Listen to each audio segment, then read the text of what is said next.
mode ya, mode artinya ada macam-macam lah, ada hypnoparenting lah, ada tiger mom lah dan sebagainya dan sebagainya. Itu hanya letupan-letupan ide yang sebetulnya tidak mendasar ya. Karena sebetulnya parenting itu kan amanah ya, amanah. Karena anak itu kan titipan Allah ya, dan kita diamanai untuk merawatnya, membesarkannya dan sebagainya. Sehingga yang namanya parenting itu juga mestinya perlu kita lakukan dengan 3 prinsip ya, 3 prinsip atau 4 lah, 4 prinsip. Yang pertama tugas kita itu tidak membentuk anak kita ya, tapi mengarahkan ya, cuman mengingatkan pertama ya. Yang kedua,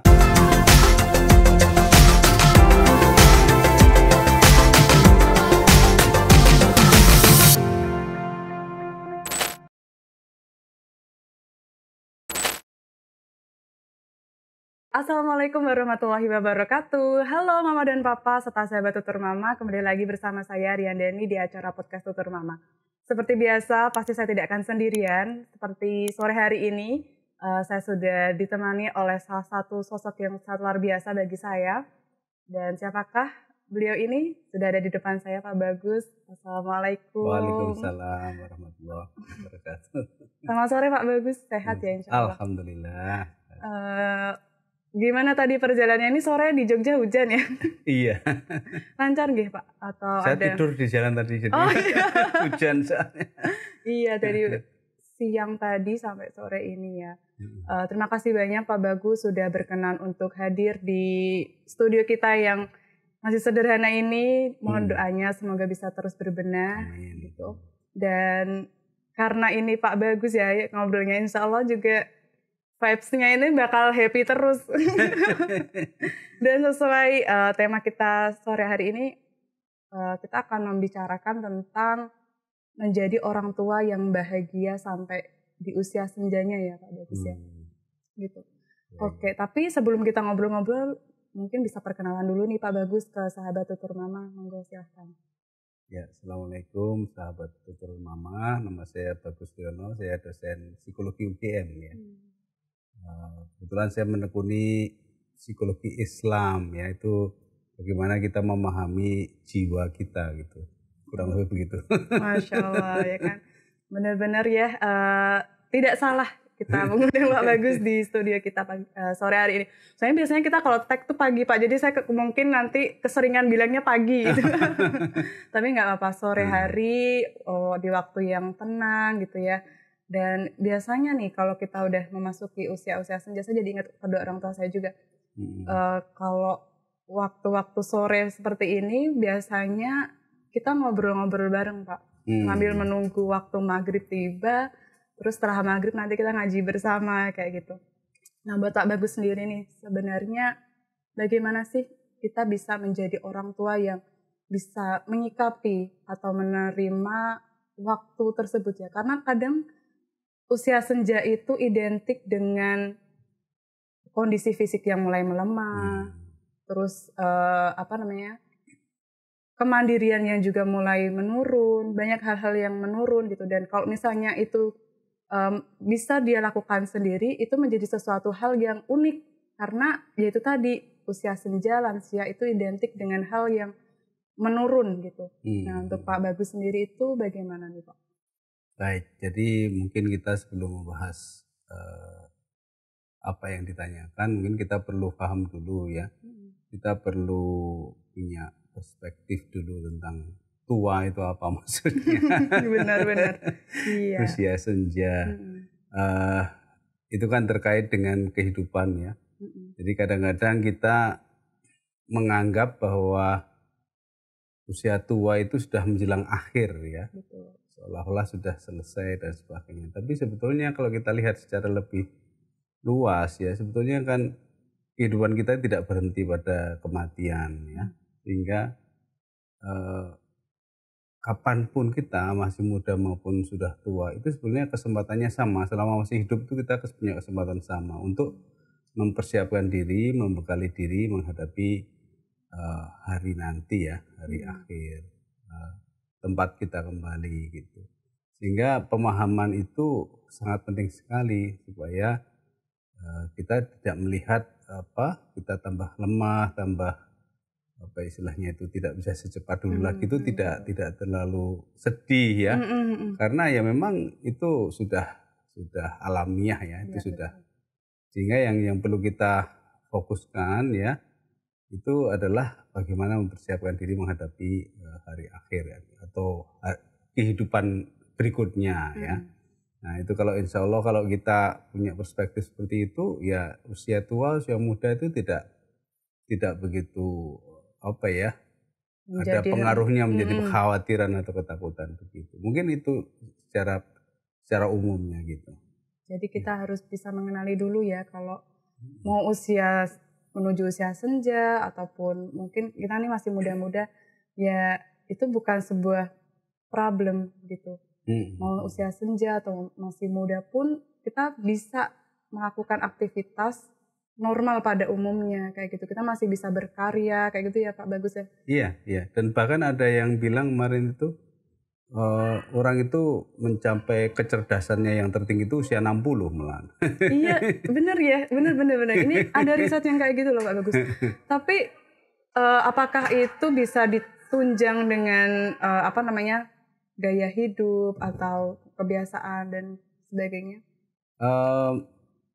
Saya kok ya gaya hidup itu sebetulnya kan faktor luarnya ya, apa yang terlihat dari luar, dan yang lebih penting itu apa yang terjadi di dalam diri kita ini ya, di dalam hati kita ya, ketenangan hati, pemahaman tentang kehidupan. Dan kalau gaya itu kan sesuatu yang sifatnya superficial ya.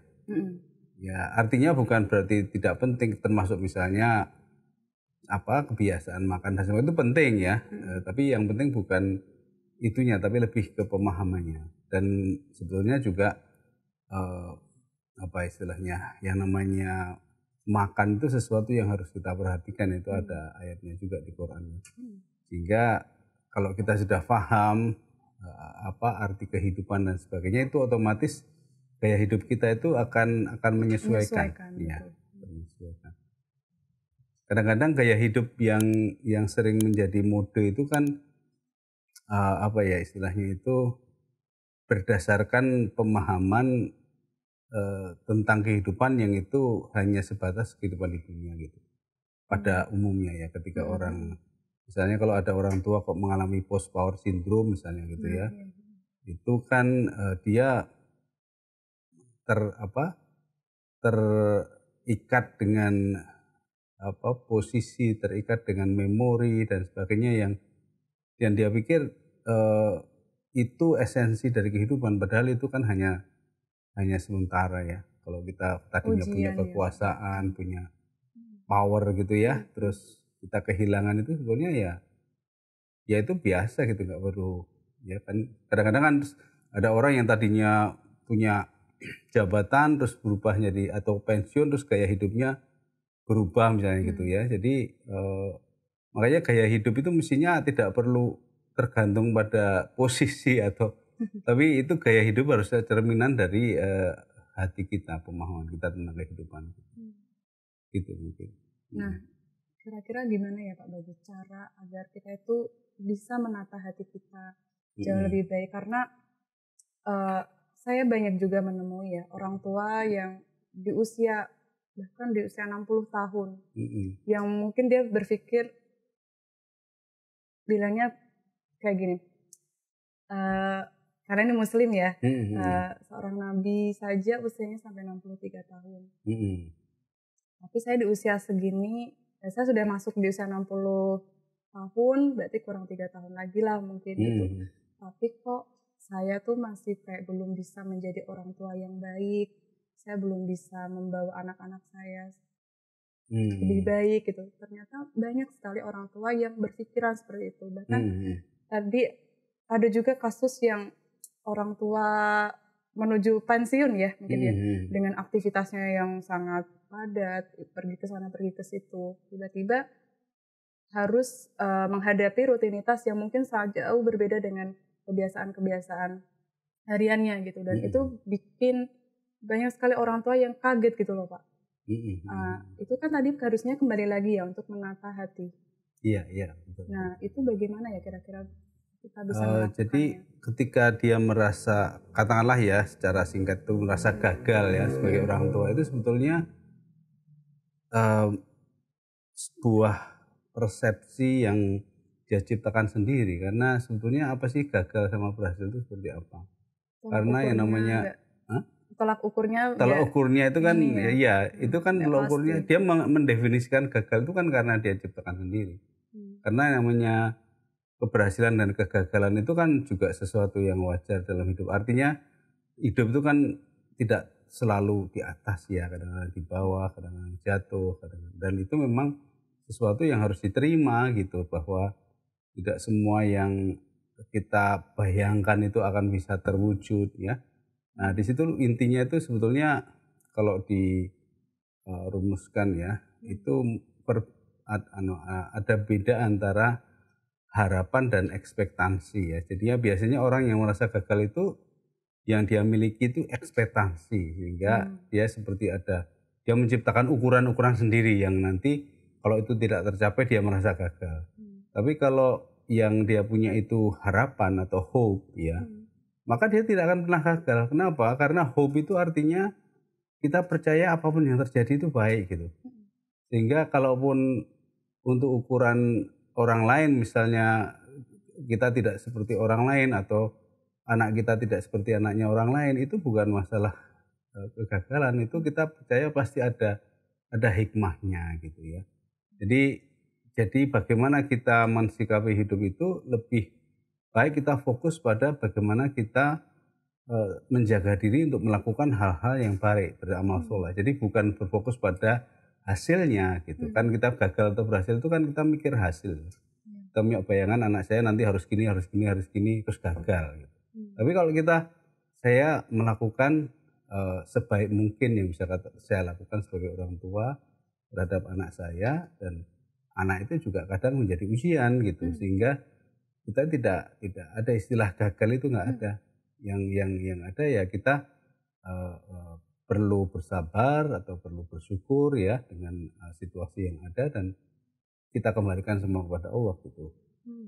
Karena kadang-kadang juga ini saya juga kemarin kebetulan barusan ngobrol ya, bahwa anak-anak yang kadang menyulitkan orang tua ya, dan membuat orang tua khawatir, itu kadang-kadang di akhir usia senjanya itu justru mereka lah yang menjaga orang tuanya gitu.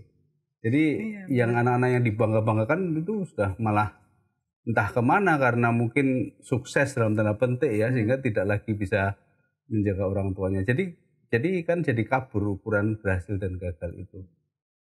Gitu. Kalau ini terkait dengan anak ya. Iya, nah ini menarik nih Pak Bagus. Akhir-akhir ini banyak sekali di media sosial yang gembor-gembor ya bahasanya. Gembar-gembor ya. Tentang parenting. Kalau kita bahas parenting kan intinya adalah gimana orang tua bisa menerapkan pola asuh kepada anak ya Pak Bagus ya, kalau lebih kayak gitu. Tapi kita juga lupa, mungkin anak-anak itu juga lupa bagaimana mereka juga bisa membangun hubungan dengan orang tua saat nanti sudah di usia senjanya seperti itu. Gitu.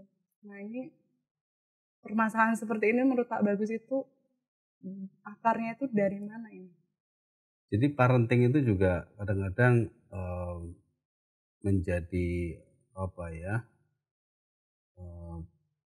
mode artinya ada macam-macam lah, ada hypnoparenting lah, ada tiger mom lah dan sebagainya. Itu hanya letupan-letupan ide yang sebetulnya tidak mendasar ya. Karena sebetulnya parenting itu kan amanah ya, amanah. Karena anak itu kan titipan Allah ya, dan kita diamanai untuk merawatnya, membesarkannya dan sebagainya. Sehingga yang namanya parenting itu juga mestinya perlu kita lakukan dengan 3 prinsip atau 4 lah. Yang pertama, kita tugas kita itu tidak membentuk anak kita ya, tapi mengarahkan ya, cuman mengingatkan pertama ya. Yang kedua, eh, diingatkan ke arah mana? Kita harus mengingatkannya ke arah kebenaran ya, al-haq gitu kan. Jadi kita arahkan, kalau anak-anaknya sendiri sudah benar ya nggak usah dibentuk-bentuk menjadi seperti yang kita bayangkan ya, itu kan bagian dari ekspektasi lagi ya. Kadang-kadang orang tua itu punya bayangan tertentu terhadap anaknya itu yang akhirnya maksa akhirnya dan sebagainya, itu juga kekeliruan dalam parenting ya. Kemudian definisi sukses itu sendiri kan kadang-kadang dipaksakan oleh orang tuanya, padahal anaknya mungkin tidak melihat seperti itu. Yang penting dia menjadi anak yang benar gitu ya. Nah, dalam rangka itu maka ada dua hal yang harus selalu dipegang oleh orang tua. Jadi dia harus sabar dan juga harus marhamah ya. Marhamah itu penuh kasih sayang. Itu 4 prinsip parenting. Itu bukunya hampir terbit itu. Ditunggu nih. Tinggal beberapa contoh. Spill dong Pak, kira-kira berapa lama lagi nih terbitnya? masih finishing ya, insyaallah. Jadi artinya itu kan bagus sekali digambarkan oleh Khalil Gibran ya dalam puisinya tentang anak itu, bahwa kita itu orang tua itu ibarat seperti busur yang harus melengkung ya sedemikian rupa, tapi dengan kuat, dengan kokoh, supaya anak kita itu bagaikan anak panah yang nanti akan melesat ke tujuan yang benar. Jadi bukan kita yang membawa dia ke sana, tapi kita yang menyiapkan mereka untuk bisa melesat ke depan dengan benar dan dengan tepat gitu ya. Nah, tepatnya itu juga bukan kita yang menentukan, itu kan istilahnya setiap anak itu hidup di zaman yang berbeda gitu. Sehingga ya yang penting basicnya itu adalah kebenaran itu. Kebenaran itu ya sesuatu yang sesuai dengan akhlak yang benar gitu. Jadi lebih kepada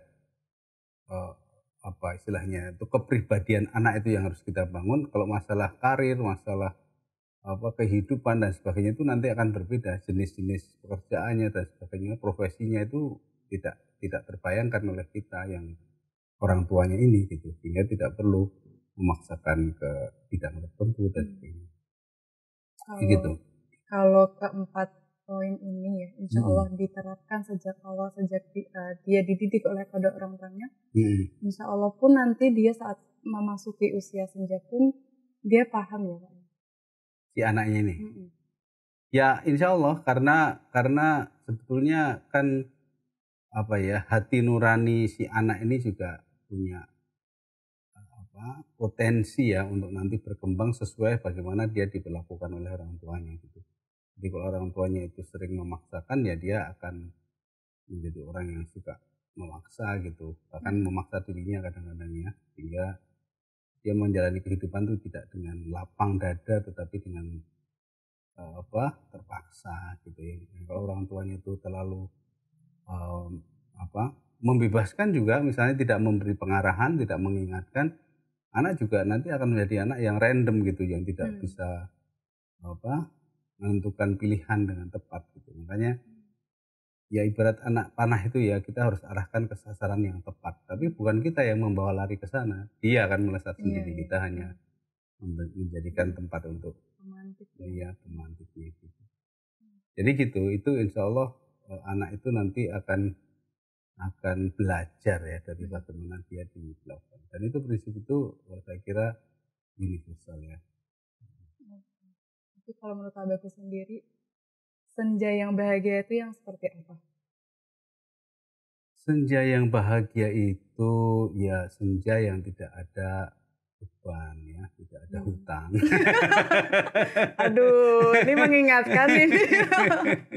Jangan suka utang ya, yang rela, yang ridho ya, yang bahagia itu kan sebenarnya kita yang menentukan ya, dari dalam hati kita sendiri. Bahagia itu dibentuk atau dicari kalau kita bisa? Bahagia itu dipilih. Jadi bukan dibentuk, bukan dicari, tapi dipilih. Jadi kamu milih berbahagia, jadilah orang berbahagia gitu. Susah toh? Iya. Mukanya orang-orang di sini muka tekanan. Belum bisa memilih bahagia atau enggak. Nah itu tapi juga ada ilmunya. Jadi kalau Imam Al-Ghazali kan ada bukunya di Alchemy of Happiness itu ya. Ini Sa'adah ya. Dia merumuskan kunci atau esensi dari kebahagiaan itu ya pengetahuan tentang diri sendiri, pengetahuan tentang Allah, tentang kehidupan, tentang hari akhir gitu. Jadi makanya kita harus belajar terus ya. Jadi walaupun bahagia itu pilihan, tapi kita kalau belum punya ilmunya tuh nggak tahu yang dipilih yang mana gitu. Betul. Jadi nanti kita kalau sudah tahu ilmunya, oh iya ya ternyata hidup seperti ini dan sebagainya. Ya saya milih bahagia aja, ngapain harus susah-susah, ya kan? Orang yang milih susah itu misalnya dia milih gosip, misalnya milih iri pada orang lain, milih protes, itu kan pilihan toh. Ya siapapun, misalnya gini, orang diperlakukan tidak adil misalnya. Itu kan kita punya pilihan, kita mau milih sakit hati atau milih protes atau milih marah atau milih bahagia gitu. Karena sesungguhnya Allah Maha Adil gitu, sehingga apapun yang kita terima ya, perlakuan apapun yang kita terima itu adalah ujian bagi kita gitu, sehingga harus kita kembalikan pada Allah, tidak perlu fokus pada orang yang nyebelin atau orang yang tidak adil atau yang melukai hati kita dan sebagainya. Itu hanya ya anggap aja itu hanya figuran saja, aktor pertamanya ya kita dengan Allah gitu. Aktor pertama. Tahu figuran nggak ya? Figuran Pak, figuran banyak. Figuran itu apa sih sekarang itu cameo apa itu istilahnya? Kalau apa? Dalam film itu? Kalau apa sih peran pengganti? Bukan pengganti tapi yang peran yang nggak penting lah, peran yang bukan peran utama gitu, hanya orang lewat lah gitu ya. Iya. Pemanis Pak, pemanis. Kalau ini kata sutradara kita bilangnya gitu. Pelengkap saja itu. Pelengkap penderita ya. Iya. Warna hidup lah Pak ya. Kalau misalnya kita hidup lancar-lancar aja itu kan perlu dipertanyakan malahan. Ya tidak pernah ada orang yang hidup lancar-lancar saja iya itu. Kan, benar. Iya nggak ada. Artinya orang yang berbahagia itu bukan orang yang nggak punya masalah, tapi orang yang memilih untuk berbahagia dalam menghadapi masalah itu gitu. Gitu. Jadi ini penting sekali ini. Gimana ya caranya biar seorang gini Pak, maksudnya usia senja itu kan emang fase-fase untuk menikmati hidup kan, kadang ada yang bilang kayak gitu. Tapi kadang dia masih terbelenggu dengan masa lalu kayak gitu. Nah itu definisi menikmati itu juga kadang-kadang mengungkung kita, menjebak. Ya. Jadi kadang-kadang dia waktu masih muda bayangin nanti sebagai orang tua saya akan di rumah saja menikmati kebun, tiba-tiba nggak punya kebun, terus gimana? Jadi itu menikmati hidup itu juga bukan sesuatu yang kita rencanakan jauh-jauh hari, tapi apa yang kita hadapi itu kita nikmati apapun itu. Berarti kalau misalnya kita udah merencanakan dan nggak sesuai ekspektasi, ya bisa kecewa, berlarut-larut gitu ya. Iya kecewa.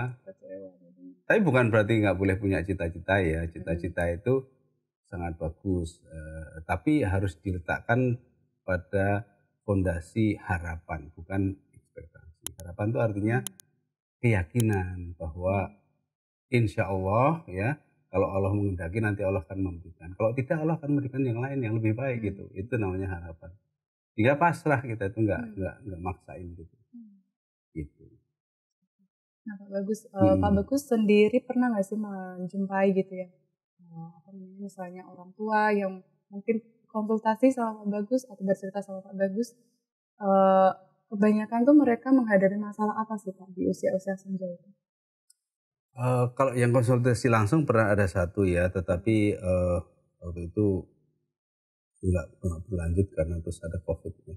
Tapi yang saya tangkap ya, jadi sebagai orang tua kan dia dulu pengusaha yang sukses ya, dekat dengan penguasa, ya, proyeknya banyak dan sebagainya. Lalu di masa tuanya itu dia dikhianati sama fungsi bisnisnya dan sebagainya. Terus dia masih merasa bisa seperti dulu lagi gitu. Dan akhirnya jayanya itu. Di masa jayanya. Akhirnya keluarganya yang dikorban, dia di rumah suka marah-marah dan sebagainya. Tapi dia nggak ngaku kalau suka marah-marah gitu. Tapi keluarganya bilang dia sekarang kok jadi suka marah-marah gitu. Nah itu marah-marah itu kan juga bagian dari satu dari 4 jenis apa ya, masalah kejiwaan ya. Jadi masalah kejiwaan itu yang pertama bersedih ya, lalu takut, lalu ragu-ragu dan marah-marah ya. Jadi kalau kita terlalu sedih itu namanya depresi, kalau takut terlalu terlalu takut itu namanya anxiety atau kecemasan ya. Kemudian kalau ragu-ragu terlalu akut terlalu parah itu namanya OCD, obsessive compulsive disorder. Nah, kalau marah-marah itu nanti jadi agresi gitu. Nah, ini juga kenapa dia marah-marah? Karena dia dikuasai oleh ekspektansi ya, dia punya keinginan yang dia ingin wujudkan gitu. Padahal keadaan sudah berubah ya dan sebagainya, tidak seperti dulu lagi dan sebagainya. Kekuasaan juga sudah berubah, jadi tidak punya akses lagi dan sebagainya. Itu salah satunya ya. Kalau yang bermasalah sebenarnya saya yang ingat yang nggak bermasalah malah. Nah itu gimana Pak Bi? Jadi ada orang tua itu ya saudara ya, dia itu sudah sepuh, sudah tuyuk-tuyuk ya istilahnya itu ya. Tapi ketika itu gerakannya sudah pelan-pelan gitu ya, udah nggak bisa tegak berdirinya dan sebagainya. Tapi ketika kita tanya terus pundi kabarnya, kabaripun terus pundi itu alhamdulillah. Semua itu alhamdulillah gitu. Jadi ya nggak ada masalah, walaupun ya dia secara objektif ada masalah. Ya kan mungkin anaknya ada yang tidak seperti yang diharapkan dan sebagainya. Tapi bagi dia itu alhamdulillah. Ya, saya sudah melakukan yang harus saya lakukan. Dan semuanya ini akan saya pasrahkan Allah itu alhamdulillah. Jadi alhamdulillah ini sangat powerful ya. Karena hanya Allah lah yang maha kuasa, yang maha mengatur, dan kalaupun Allah memberikan ujian itu ya demi kebaikan kita supaya kita ingat pada Allah dan sebagainya. Benar sih Pak, benar banget. Makanya Pak Bagus, menurut Pak Bagus nih bagaimana? Ada sebuah kata-kata yang bilang kayak gini, usia tua atau senjaya itu adalah masa dimana kita mengambil pelajaran-pelajaran kehidupan. Jadi kayak istilahnya hari tua yang kamu hadapi itu adalah dampak-dampak dari masa muda kamu dulu. Itu juga berbahaya, berisiko maksud saya, berisiko. Karena apa? Karena walaupun sudah tua kita masih bisa bertobat loh. Ya, jadi jangan sampai kita menjadi korban masa muda kita dulu. Misalnya masa muda kita belum lurus amat misalnya, bukan berarti terus masa tua jadi gitu, enggak juga. Jadi tobat itu sampai sakaratul maut itu masih bisa gitu, sampai bahkan tobat ketika sudah tinggal berapa hari lagi meninggal juga bisa gitu. Jadi tidak ada, itu kan pandangan seperti itu tuh istilahnya deterministik ya, seolah kita itu tidak punya kekuasaan untuk mengubah diri kita, seolah kita itu nanti akan dibebani oleh masa lalu kita. Itu juga berisiko pandangan seperti itu. Jadi seperti apapun kita di masa lalu, kita masih bisa bertobat, dan bertobat itu sangat mulia ya. Bertobat itu bukan sesuatu yang memalukan. Bahkan kemarin saya barusan tadi baca surat apa ya? Oh, surat Ar-Ra'd itu, Ar-Ra'd itu bacanya gimana? Ar-Ra'd. Yang ayat berapa tadi? 27 28. Jadi Allah tuh kadang-kadang membagi orang tuh yang satu kafir dan beriman gitu kan. Tapi di situ dibilang orang yang kafir dan orang yang bertobat. Jadi orang yang bertobat itu antitesisnya orang kafir juga. Dan itu adalah orang yang nanti akan tenang hatinya. Karena orang yang bertobat itu akan ingat Allah, dan sesungguhnya hanya dengan mengingat Allah maka hati akan tenang gitu. Itu ya, pola pikir seperti itu namanya pola pikir yang deterministik ya. Jadi sama dengan kata Sigmund Freud itu bahwa usia 5 tahun pertama itu akan menentukan kehidupan selanjutnya. Itu juga. Jadi itu perspektif yang menegasikan taubat. Jadi seolah-olah manusia itu tidak bisa taubat.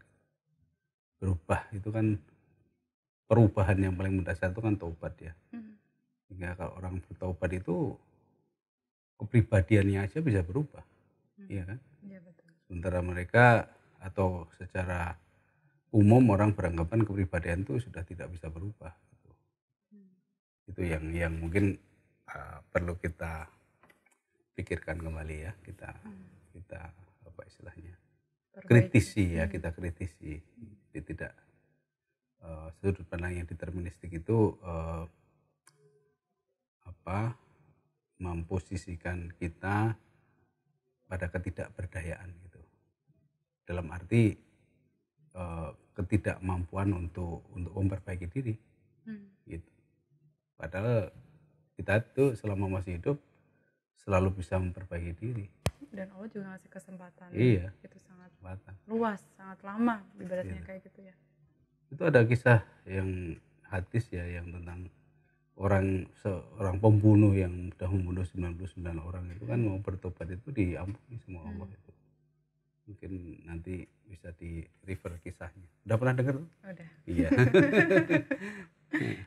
Kadang memang ya itu hal-hal yang perlu kita persiapkan dan perlu kita ingat-ingat kembali ya Pak ya, agar kita tuh bisa menikmati dan sadar gitu hidup itu apa sebenarnya. Kayak gitu, biar ya senja yang kita terima atau yang kita hadapi adalah senja yang bukan penuh ekspektasi, tapi senja yang penuh dengan hikmah ya Pak. Iya betul, dan bahagia. Kan yang diinginkan bahagia tau. Betul. Kalau Pak Bagus sendiri merasa bahagia nggak? Alhamdulillah. Kelihatan lah, masa Pak Bagus nggak bahagia, namanya saja bagus. Setiap hari selalu bahagia insya Allah ya Pak Bagus ya. Gitu. Nah Pak Bagus, karena kita terbatas oleh waktu ya, sebenarnya saya juga masih pengen ngobrol banyak nih sama Pak Bagus. Mungkin ada kesimpulan ya yang bisa disampaikan di obrolan kita sore hari ini tentang menyambut masa senja yang bahagia kayak gitu. Jadi kalau kita masih muda ya sebetulnya masa senja itu tidak perlu kita risaukan karena itu akan datang sendiri. Itu yang pertama. Jadi kita fokus saja, kalau itu kan ada hadis juga ya semampa kita masih muda, kita masih sehat, masih kuat, masih ada waktu luang, itu pokoknya manfaatkan itu semua untuk beramal soleh ya. Jadi amal soleh itu adalah amalan yang baik dan itu didasari pada lillahi ta'ala ya, pada keimanan pada Allah, namanya amal soleh ya. Sehingga kalau kita menjalani hidup dengan sikap seperti itu, nanti apapun yang kita hadapi hari tua datang itu juga kita tidak akan kaget, tidak akan kecewa, kan selalu bisa menikmati gitu prosesnya itu. Karena itu sebetulnya esensi dari kehidupan itu adalah beriman dan beramal soleh gitu. Gitu. Jadi namanya esensi itu artinya intinya ya. Nanti bentuknya bisa macam-macam. Beramal soleh itu bisa dengan belajar, itu beramal soleh ya, membantu orang lain, bersedekah dan sebagainya. Termasuk juga beribadah, sholat, puasa dan sebagainya, tulus dan sebagainya, itu juga beramal soleh. Jadi yang penting itu kita pegang intinya sehingga nanti apapun yang kita hadapi kita punya keleluasaan ya. Ibarat kita core-nya sudah kita pegang, kita mau berputar kemana saja itu ya tetap kuat karena yang kita pegang intinya, porosnya kita pegang itu intinya. Nah di situ kalau kita membiasakan diri dengan melakukan itu, maka insya Allah tidak ada kekhawatiran dan tidak perlu bersedih hati ya. Senja is happiness. Gitu ya, sehat mentalnya, sehat jiwanya, sehat fisiknya insya Allah. Iya, kalau masalah penyakit fisik itu ya diobati gitu aja, udah nggak usah diratapi. Betul sekali. Betul. Dan salah satunya ini Pak, rutin minum susu Daimic nih. Pesan sponsor ini. Iya. Karena kita memang disupport oleh gitu ya Pak. Gitu. Baik Pak Bagus, terima kasih banyak atas waktu dan kesempatannya.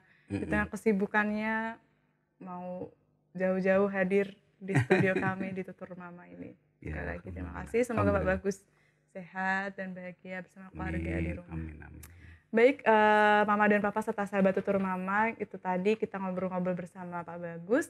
Dan terima kasih banyak sudah senantiasa mau mendengarkan obrolan-obrolan kita di podcast Tutur Mama. Dan tidak lupa juga terus dukung kami dan juga selalu jaga kesehatan ya, karena kesehatan itu penting sekali. Dan tidak lupa untuk selalu konsumsi susu Demik, karena Demik itu lebih enak dan jauh lebih baik. Terima kasih, saya Ariandani. Assalamualaikum warahmatullahi wabarakatuh.